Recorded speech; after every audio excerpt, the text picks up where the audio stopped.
Hello, and thank you for joining me. Today we are returning to Fallout 76 for my first ever camp tour video.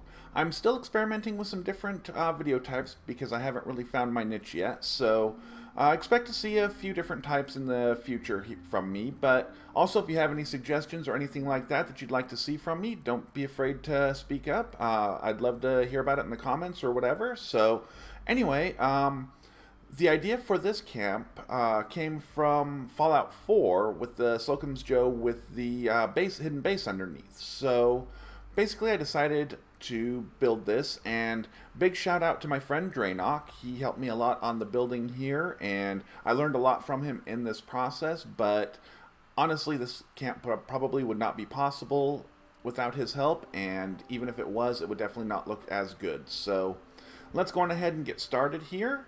First of all, we'll take a look at where it is on the map. I call it Enclave's Joe because I made it an Enclave base, kind of like the Slocum's Joe. So it's here just south of the White Spring, still on the golf club area. And let's go on ahead and take a look.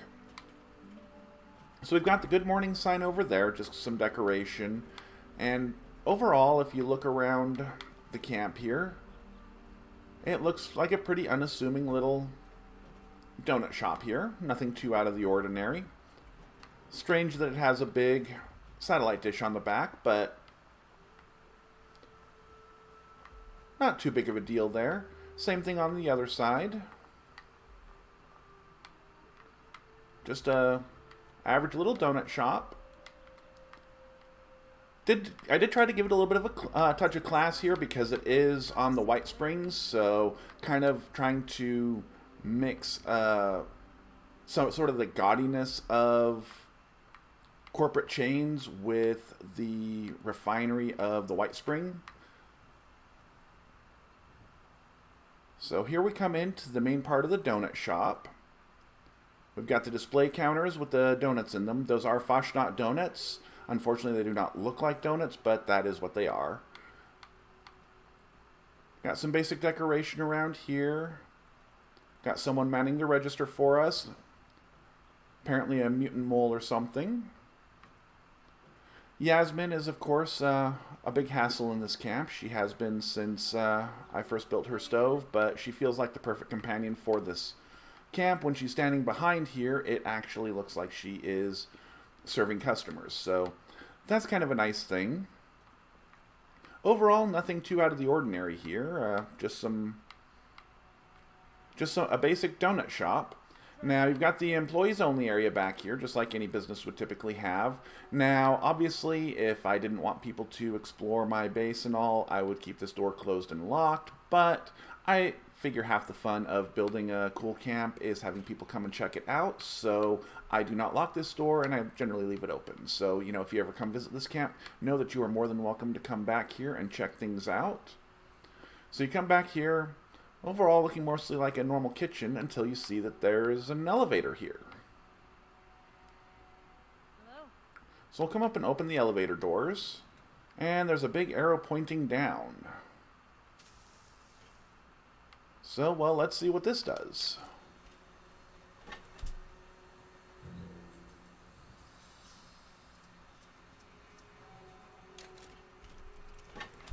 And here I am. I'm now officially underground. This is where a lot of the help from my friend Draenock came in. Got obviously a restricted area, no trespassing, U.S. government property here. The Enclave seal. And you get down here to a little Enclave spy post.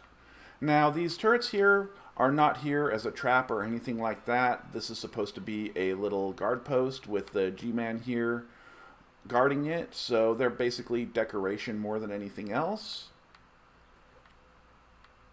You got your workstations and such around here, but the part I really like is over here. The computers got a little intelligence station. You've got your Enclave officer and your techie. I need to get a hat for him or something. I don't know, but got the nice maps of the wasteland here. All over the place, you're going to have some propaganda posters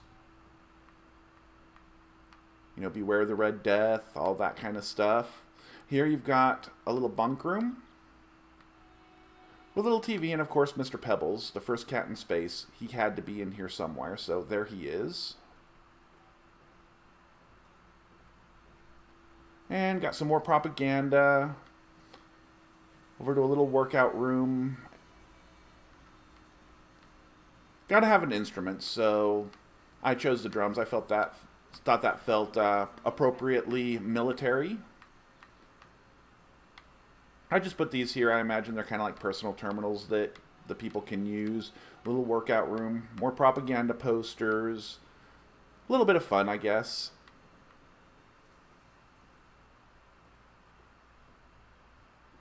And then over here we have the restroom.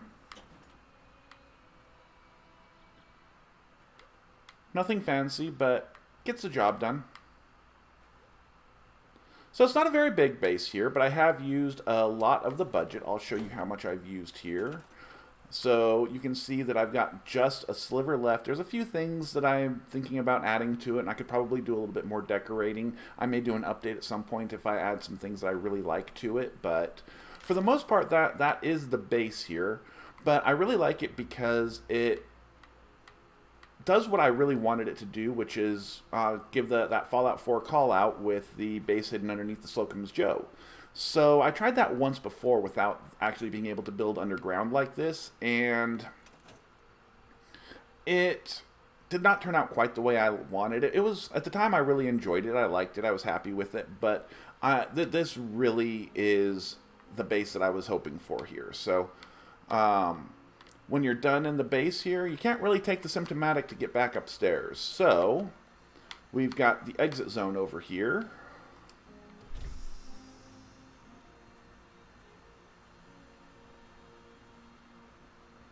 I'll close the door behind me. And here we are back behind the Slocum's Joe. You can come right back around up front here.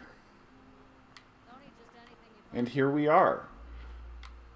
So yeah, I know this video is probably going to be a little bit shorter than most of my videos, and I understand if you're disappointed with that or whatever, but I really enjoyed this camp, and I hope you enjoyed taking a look at it. And if you're interested in seeing more camp tours in the future, please let me know. I know I have a couple of other camps that I'd love to tour, and some of my friends have some that I'd love to tour as well. So I'd even be open to the idea of doing camp ratings or that sort of thing if anybody was interested in seeing that. So anyway, I think that pretty much wraps things up here.